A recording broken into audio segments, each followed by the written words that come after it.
민주진보 진영이 이번 승리를 단순한 승리의 기억으로 가져가기보단 앞으로 우리 민주주의를 어떻게 피워나갈지 고민하는 계기로 사용했으면 좋겠다. 계엄 이후에도 우리가 제가 아까 그 40%더 주목했던 건 뭐냐면 계엄 이후에도 왜 40%가 나왔을까? 이게 정말 이 40% 중에 상당수는 정말 민주주의를 상관하지 않은 건가? 네. 예, 그것이 없어도 괜찮다라는 건가?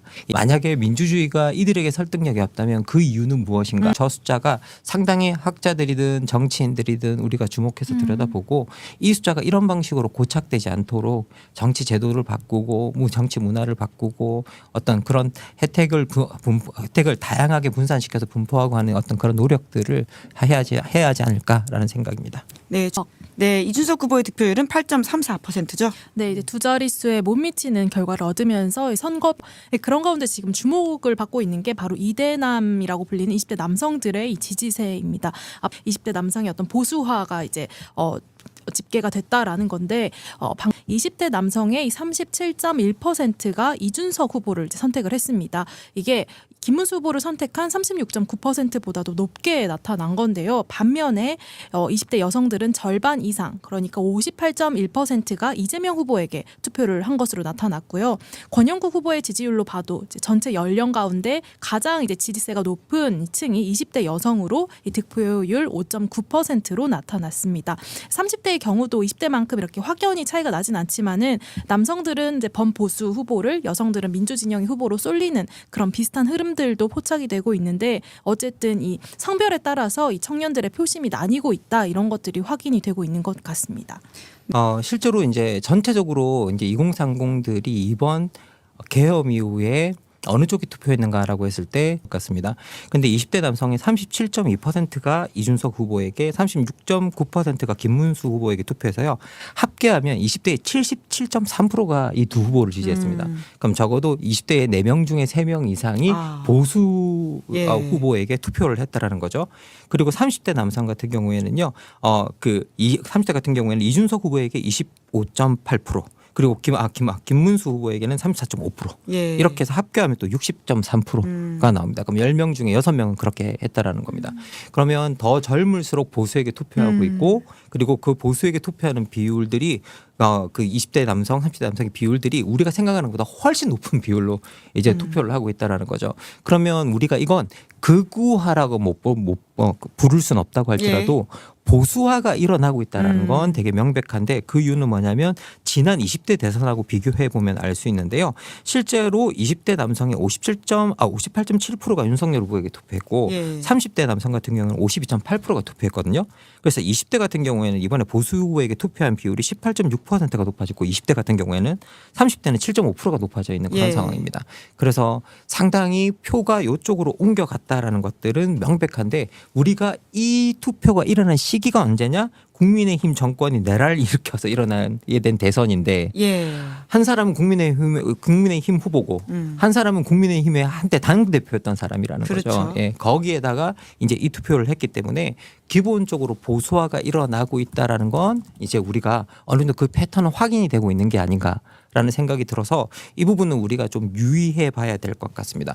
그런데 저희들이 이것과 함께 조금 더 유의해서 봐야 되는 게 뭐냐면요.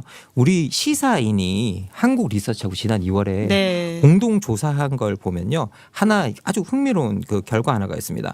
이게 이제 신진욱 교수님이 이제 오늘 페북 때도 인용하셨는데요. 지나친 페미니즘의 영향을 막기 위해서 법규칙을 어기거나 무력을 사용하는 게 정당화될 수 있다. 이 문장을 제시하니까 전체에서 14%가 동의했는데 20대 남자 같은 경우는 32%, 30대 남자 같은 경우 25%가 동의를 하고 있다라고 이야기를 하거든요. 그러면 페미니즘 때문이라면 법규칙 어겨도 되고 무력을 사용해도 된다고 생각하는 20대가 지금 10명 중에 3명 이상. 이라고 이제 우리가 실제로 이제 볼 수 있는 거죠. 그리고 동아시아 이제 연구원 같은 데서 내놓은 올해 내놓은 결과를 보면 18세에서 29세 남성의 무려 23.6%, 그리고 30대 남성의 20.1%가 상황에 따라 독재가 더 낫다, 민주주의보다 낫다. 그리고 나 같은 사람에게는 민주주의나 독재나 상관없다라고 응답한 사람이 20대 남성은 37.4%. 30대 남성은 35.7%라는 거죠. 그리고 어떤 연령대보다 가장 높게 나타나고 있다. 그러면 왜 이 연령대가 민주주의든 독재든 상관하지 않는가? 라고 이 남성들이 왜 상관하지 않는가라는데 우리가 주목해 봐야 될 거고요. 예. 그리고 이 상관하지 않는 세력을 보수 세력이 흡수하고 있다는 거죠. 그죠? 그리고 이제 어떻게 보면 민주당 쪽에서는 왜 민주 세력 쪽에서는 이걸 흡수하지 못하고 있는가에 대해서 어떻게 보면 저희들이 질문을 해봐야 되는 이제 아주 적합한 명백한 시기가 왔다라는 좀 생각이 듭니다.